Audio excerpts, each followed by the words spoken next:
Hello there, grade 4. Okay, for today, we are going to learn about angles. Angles tayo ngayon. Okay, ano ba ang ibig sabihin ng angles? Angles usually look like this. Pwede rin ganyan. Actually,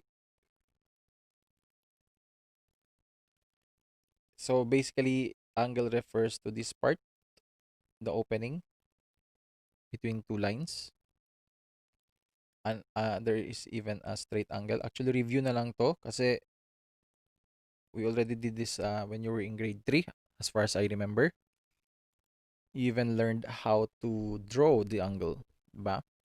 So anyway, pag-usapan muna natin dito is things that you have to learn first is naming an angle.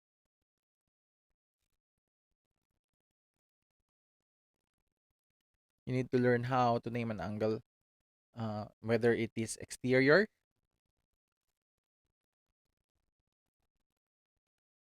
or interior.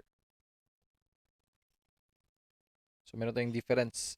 Exterior and interior angle. Hindi naman siya. Naming lang naman siya actually.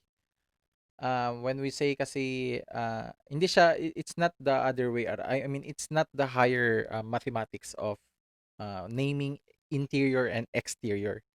Kasi sa higher math kasi, for example, if you have this angle right here, your interior is this one, and your exterior is this one. Okay, medyo iba. Okay, I'm not referring to this type of naming the angle. Not this one. Okay, what do I mean there? Pero sige, darating tayo dyan. Angles kasi, angles are formed through lines. Okay? Okay, susulatin ko lang. Angles are formed. No. Why did I spell from? Formed through lines. But lines are formed through points. So take note of the special terms natin. One is ang lines. One is yung points. Okay? Angles are formed through lines while lines are formed through points. So anong ibig sabihin yan? So we start, ang lines kasi, no, for example, an angle. We have an angle here. So i-describe lang natin yung first na sinasabi dyan. That angles are formed through lines, which means this angle is formed from a certain line that is formed. Itong line na to, this one, from here to here. And this line that forms from here to the same point as where the other line ended. Okay. Connection of two lines yan. That's why we form an angle. Okay, two lines. We have this line over here, and then we have another line over here, which once they are going to have their point where they meet, it forms an angle. Okay. Ganyan lang ang basic niyan. But a line, technically, a line is formed when we have points. Points. These are our points. We have another point here. Okay. Just like if you can still remember, few years ago, 5, 6 years ago, your usual first activity, one of the first activity that you learn while you are still a kid is connect the dots. Remember? Okay, connect the dots. It's quite similar to that. Connect the dots yan. So, in math kasi, yung points natin, meron tayong mga letters. For example, we have point A and we have point B. This is point A. This is point B. So, nilaki ko lang. I just made it bigger so that you'll see or get the logic or basically get the illustration. Okay. So, we can now note this as A and B. And if you're going to put them together, join them by drawing a line. as much as possible, try to draw a straight line. It is not a straight, pero I'm trying. Okay. We now formed a line through points A and B. Okay? We formed a line through points A and B, in which now this line is named as line AB, or can be written as line AB. Okay? This is a shortcut to write line AB. I think you still remember this from last school year. Inaalala nyo yan. Mga basic yan. Okay. So, ganun lang yan. Forming yan. So, let's say, another example, we have points, point A, point B, and let's say we have point C. Okay. So, if we try to connect the dots again from this point A to point B, and point B all the way to point C, you now formed an angle.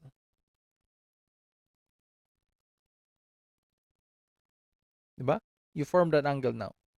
First is we just had point A, point B, point C. And since this is point A to B, which formed a line, we can name this line as line AB. And since this is point C and B, you can basically name this as line B, C. Now you might ask, Teacher Mark, can we interchange the letters? Yes, you can. Or line BA, parehas lang yan. Or line CB. It's just the same. Okay. Ngayon, if you notice that point B is our common point.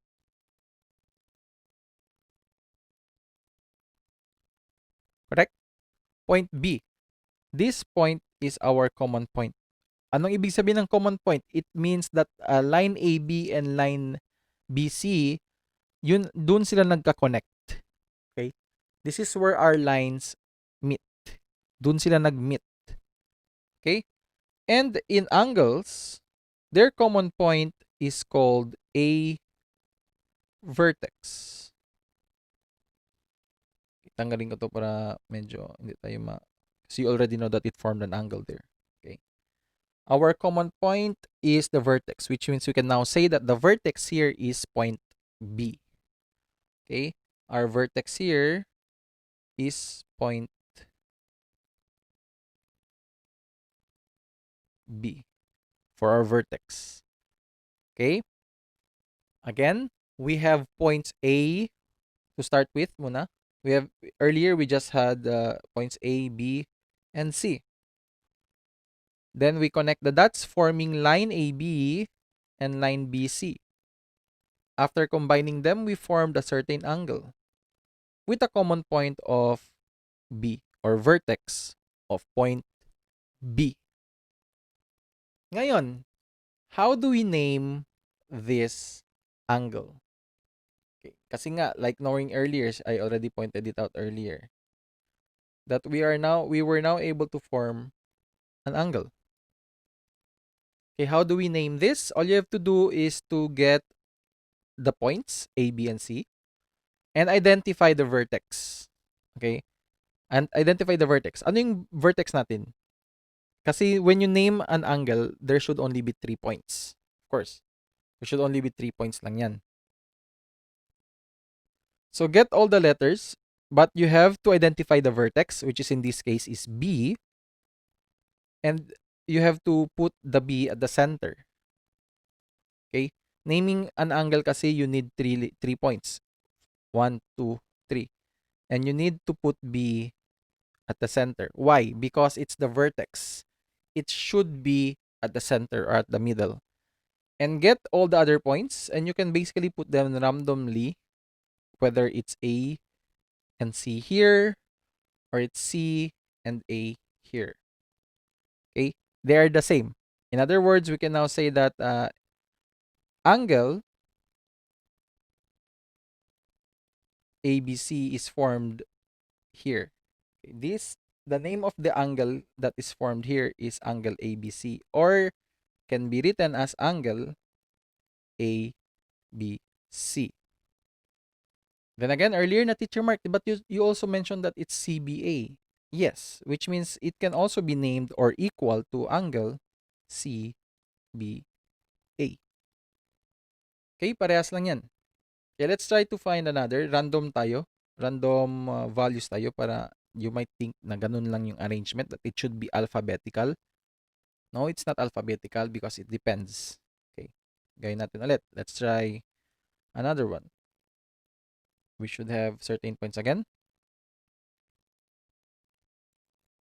We have points M, J, S. Okay, all you have to do here first, you can combine them however you want, but as long as we are not going to close the figure, you can close it this way, or we'll show you another way to close the figure. I mean to create another angle using this same points. Okay, so ito muna ang gagawin natin. Okay.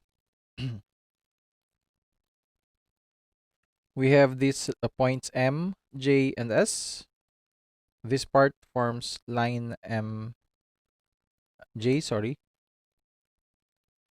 And this line forms line JS. Again, it can be interchanged, line JM, or line MJ, or line JM, line JS, or line SJ. Parehas lang yan. Babaligtarin ninyo. And we have their common point here, which is ang J. And point J is our vertex. Which means if you're going to name this angle, it should be an angle where J is at the center. Okay, and other points will be placed side by side, where J is in between. For example, we have M and S. Or it can be named as S, J, M, as long as J is in the middle, because J is our vertex. Okay, using the same points, let's try to make use of the same points, forming another angle. Kasi nga, since we're still learning about angles, as much as possible, wag natin i-close muna yung figure. Okay, here to here and all the way going there. Okay, sorry for the crooked line. Okay, going back. We have this line here. We can name this as line MS. And this line over here, I forgot to erase the line JS. Okay, it's already there. Then again, you can basically interchange the value. Line MS, line SM, line JS, line SJ. Okay. Now, if you notice that our vertex now is this, which is yung S. Which means if you're going to name this angle,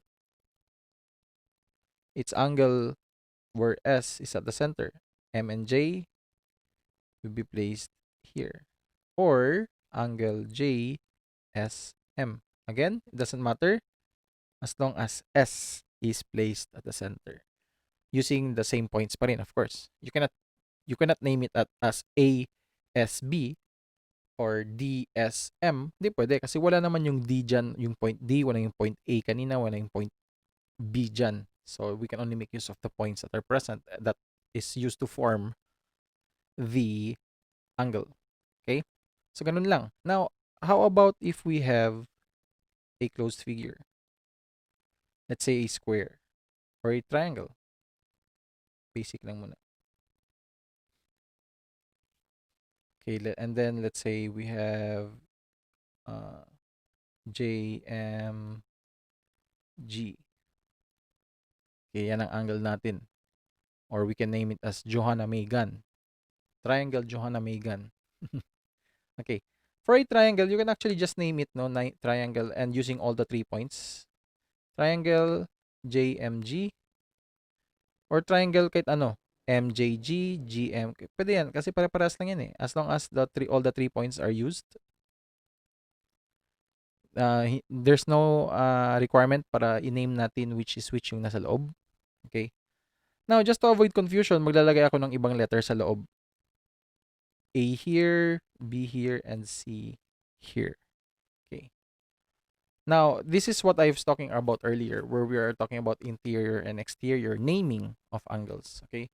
Not the type of angle, but interior and exterior naming of angles. For exterior,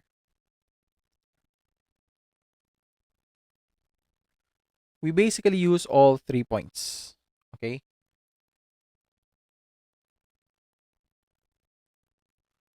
For interior naming, this is naming, okay, not interior and exterior angles, but naming angles. Okay.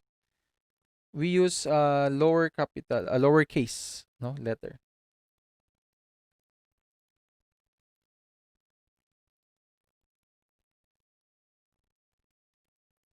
Lowercase placed at vertex, or assigned rather.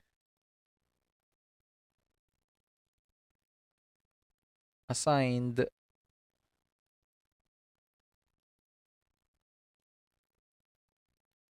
Ano nga ba ibig sabihin ko dyan?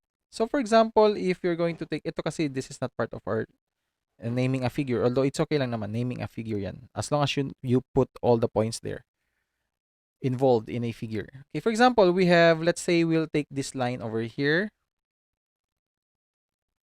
MJ and line JG.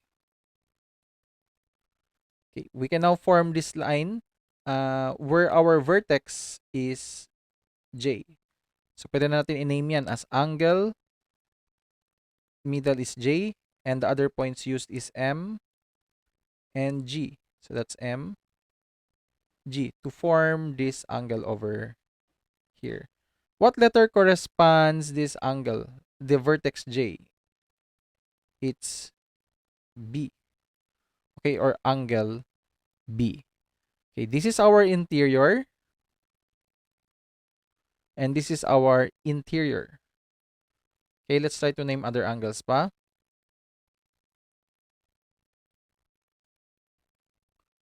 Ngayon naman, ino-note ko lang with other, this one, line MG, and still using this line JG. Okay, our vertex now is ang G. This is our vertex here. Okay, we can now say that this is angle as long as G is at the center, and the other units used ang M at saka ang J naman ngayon. Okay, if you notice, G is common. The other different na lang is ang M at saka ang J. So that's M and J. And what letter corresponds the vertex G? It's letter C. Angle C. Okay, doing the same. Ito naman, i-erase ko na lang muna para to avoid confusion na kasi marami na masyado. Okay, ngayon naman, we're going to make use of lines MJ and line MG. Okay, vertex natin, if you notice, is M, which means M is at the center. And the other points used will be placed aside. So it's either JG, J, or G. Depende na yan sa inyo, sa arrangement niyo. And what lowercase letter is assigned to the vertex? Vertex natin here is M. It's angle A. Okay? So, ganyan lang ang pag-rename natin. And even the other way around. So, that's how you basically name angles. Okay? You can either make use of the exterior, or the ones that has 3 points, or interior, which is represented by a lowercase letter. Okay, ganyan lang yan. Okay, so I hope I made everything clear. And then, additional topic na lang natin is reading an angle. So, maghanap muna tayo ng protractor. Not you. Okay, not you. I'm not gonna require you yet. Pero kung meron kayo sa bahay, much better na yun. Okay. So, anyway. Okay, so we now have a protractor. Reading an angle. when we read an angle, always take note that we should start from 0. Okay, always start at 0.